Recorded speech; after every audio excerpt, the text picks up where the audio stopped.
কেমন আছো সবাই? আশা করছি অনেক অনেক তোমরা ভালো আছো, সুস্থ আছো। আমি পূজা আবার একটা নতুন ব্লগ নিয়ে চলে এলাম। কেউ ভিডিওটা স্কিপ করো না, পুরো ভিডিওগুলো কন্টিনিউ দেখো। বাট এখন আমি এখানে দাঁড়িয়ে আছি, তোমার দাদাভাই কাজে যাওয়ার জন্য বেরিয়েছে। তো এই যে তোমার দাদাভাই বেরিয়ে মানে একটা হাসির বিষয় আছে, আবার ওনার বাথরুমে যেতে লেগেছে। তো এটা খুবই হাসির বিষয়। তো বেরিয়েছে আর এখনও ফাইনালি এখন যাবে কি বের হবে কি আমি আদৌ এখনও জানি না, ঠিক আছে। বাট তোমার দাদাভাই এখন বাথরুমে ঢুকেছে, ঠিক আছে। আমি এখানে উঠোনে হাঁটছি, তো ভালো লাগছিল না, আজকে শরীরটা তেমন ভালো না। কেন বলো তো, ঠান্ডা ঠান্ডা ওয়েদার, আর একটু কাল থেকে একটু তোমার দাদাভাইয়ের সাথে প্রচণ্ড মানে একটু ফাটাফাটি মানে ঝগড়া হয়েছে, প্রচুর ঝগড়া হয়েছে। কালকে ঠিকমতো ভিডিও আপলোড দেওয়া হয়নি আমার, তো সব কিছুই তোমাদের সাথে আমি শেয়ার করি।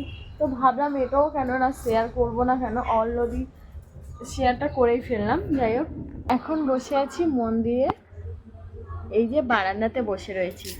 আর তোমায় মন্দিরে তো জানো এখনও কাজ কমপ্লিট হয়নি, কেন বলো তো, কারণ দেবতা প্রতিষ্ঠান নেই, তাই হয়নি। তো এখন বাকি আছে 6 মাস, দেখতে দেখতে 6 মাস কেটে যাবে।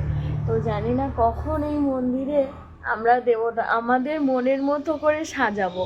তো যাই হোক, এখন পুরো তো কাজ কমপ্লিট হয়নি, তার জন্যই বসে আছি। নাহলে স্নান করে বারান্দাতে মন্দিরের স্নান না করে তো উঠতে পারবো না, এখন যেহেতু নেই তার জন্য এখনও স্নানও করিনি আমি। যাই হোক, এবার যাবো স্নান করতে। আমার চুলগুলো দেখো কি বাজে হয়ে গেছে, চুলগুলো জানো তো আমার পুরো পেকে পেকে গেছে। তো চুলগুলো কি করে কমাই বলো তো, প্রচণ্ড চুল উঠছে আর চুলগুলো পেকে গেছে। জানি না, মাথার গরমে হয়তো চুলগুলো পেকে যাচ্ছে। তো সবাই কি বলবে বলো তো, আমি বুড়ো হয়ে গেছি, আমি বুড়ি হয়ে গেছি, তাই নয় কি? সেটা কিন্তু নয়, আমাকে দেখে কি বুড়ি বুড়ি মনে হচ্ছে? বুড়ি বুড়ি মনে হচ্ছে না, তাই না? তো এই যে বেরিয়েছে কোথা থেকে। তো এখন কি রান্না হবে আজকে? এবার আজকে কি রান্না হবে বলো? আমি চিকেন এনে দিচ্ছিলাম। আব্বা আজকে খাওয়া জোর, মাংস এনে দেবে আমাদের। তো কালকে আনতে পারোনি, কালকে তো রবিবার ছিল, তার জন্য অসুবিধা বলতে বাবুরা স্কুল চলে যাবে, তার জন্য কালকে সারাদিন ওরা বাড়িতে ছিল, সেই জন্য বলা হচ্ছে। যাই হোক ফ্রেন্ড, এখন আমাদের আজকে মেনু দুপুরে মাংস, তাই তো? কতগুলো? চিকেন না মাটন? চিকেন না মাটন? মাটন খাস? খাই মাটন।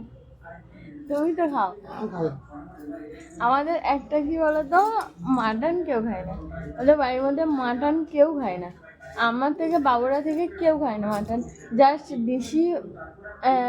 দেশি মুরগি হলে ভালো, না হলে ব্যাস। পোলট্রি তো সবার ভালো লাগে, আমাদের বেশি ভালো লাগে, কারণ ওইটাই ভালো লাগে, বাস আর কিছু না।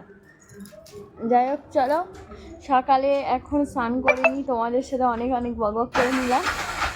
এবার চলো চান করে আসবো, এবার স্নান করে এসে ঠাকুরঘর কাজ কমপ্লিট করে তারপর রান্না জোগাড় হবে, ঠিক আছে। বাট ভালো থেকো সবাই, আবার আসছি নতুন ব্লগ নিয়ে, দেখা হচ্ছে দুপুরে। টাটা, ভালো থেকো, বাই বাই।